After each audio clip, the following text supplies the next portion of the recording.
Luis Agote fue médico y diputado conservador por la provincia de Buenos Aires. Su prédica se encontraba imbuida de las ideas de la época, el movimiento de los salvadores del niño y el higienismo vernáculo. Sin embargo, su proyecto tardaría casi 10 años entre idas y vueltas hasta que fue aprobado. Corrían los años 1907. El censo municipal de 1904 ya señalaba que por cada casa habitaban 12 personas. Más del 11% de la población de la ciudad de Buenos Aires vivía en conventillos. Mientras una familia tenía que arreglarse con 1 o 2 habitaciones, debía pagar casi la mitad del salario de un obrero por ese pequeño espacio, 8 veces más que en París o en Londres. En agosto, la municipalidad decreta un aumento de los impuestos para 1908. Los propietarios de las casas de inquilinato suben los alquileres para anticiparse a los hechos y cubrir los nuevos desembolsos. Frente a esta decisión, los inquilinos de un conventillo propiedad de Pedro Holgetford se rehúsan a pagar el alquiler. Pronto, otros conventillos imitan la actitud. 500 conventillos responden a la medida de fuerza y el movimiento se extiende a Rosario, Bahía Blanca, Mar del Plata, Mendoza y La Plata, llegando a participar unas 140.000 personas en todo el país y en Buenos Aires unas 120.000, es decir, alrededor de un 10% de la población de la ciudad. En los primeros días de octubre, unos 250 conventillos más se suman a la medida de desacato y poco después son más de 2.000 casas de inquilinato cuyos moradores se declaran en rebeldía. Es la huelga de inquilinos que tendrá como protagonistas principales a mujeres, niños y jóvenes. Hasta los muchachos toman participación activa en la guerra al alquiler. Frente a los objetivos de nuestras máquinas, desfilaron cerca de 300 niños y niñas de todas las edades, que recorrían las calles de La Boca en manifestación, levantando escobas para barrer a los caseros. Cuando la manifestación llegaba a un conventillo, recibía un nuevo contingente de muchachos que se incorporaban a ella entre los aplausos del público. Refleja en sus páginas, caras y caretas, el 21 de septiembre de 1907. Niños, niñas y adolescentes se plegaron a la protesta, resistiendo los desalojos con escobas y agua hirviendo. En La Boca especialmente, fueron los niños los que salieron a la calle, en manifestación, invirtiendo así todos los valores admitidos hasta entonces. Decía el doctor Agote entonces: yo tengo la convicción profunda de que nuestra ley falla si no llegamos a suprimir el cáncer social que representan 12.000 a 15.000 niños abandonados moral y materialmente, que finalmente caen en la vagancia y después en el crimen. Y proponía recluirlos en la isla Martín García.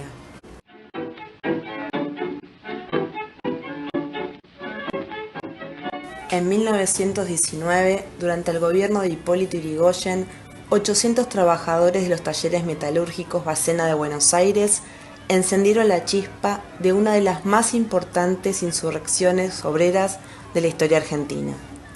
Luego de varios días de lucha, represión y resistencia, los trabajadores alcanzaron aumentos de sueldo, reducción de la jornada laboral, descanso dominical y reincorporación de despidos, al costosísimo precio de cientos de muertos y heridos en sus filas, 1.500 muertos según cifras obreras, 800 de acuerdo a los datos policiales. Como los reclamos de la clase trabajadora siempre se hacían en familia, las balas también iban dirigidas contra mujeres y niños. El clima se avivó desde algunos sectores periodísticos. La prensa rezaba: miles de delincuentes y una multitud de vagabundos compuestas por adolescentes arrojados a los desórdenes por carecer de cuidado y por la indiferencia del gobierno fueron los principales responsables de la violencia.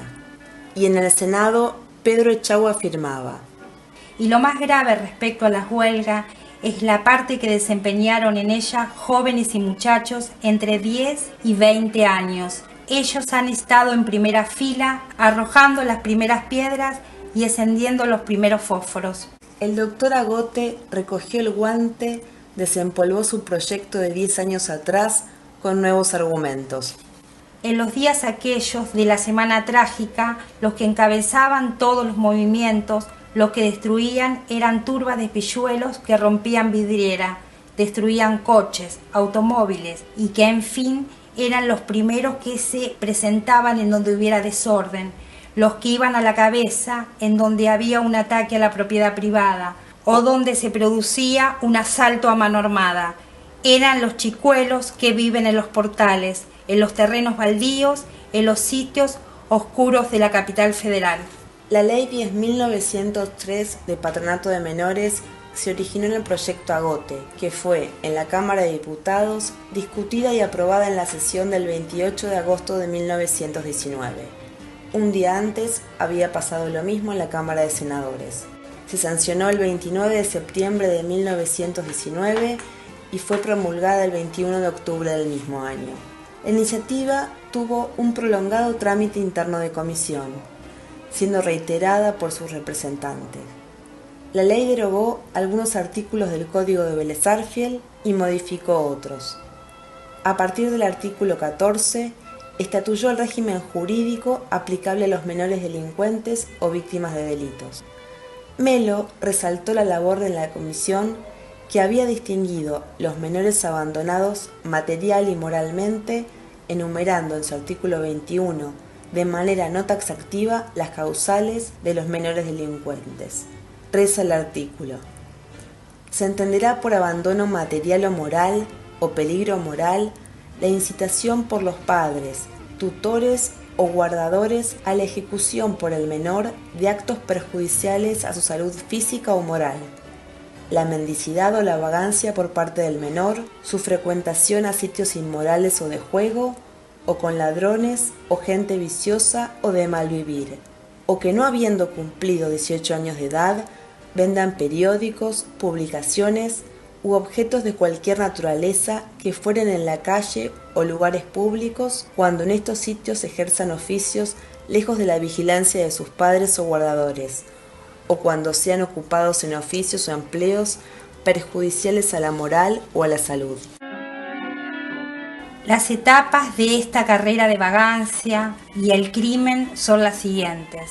Los padres mandan a los hijos a vender diarios y el primero y el segundo y el tercer día reciben el producto obtenido de la venta, pero enseguida los niños juegan el dinero o se los gastan en golosina y cuando llegan a sus casas el producto de las ventas se halla muy disminuido y entonces los padres los castigan y después de 2 o 3 correcciones, generalmente un poco fuertes, resuelve el niño no volver nunca más a su casa y viven robando en los mercados, durmiendo en las puertas de las casas y fácilmente caen en la vagancia y después en el crimen. Es necesario no equivocarte y conocer la psicología infantil. El niño es ratero, es mentiroso y es incendiario.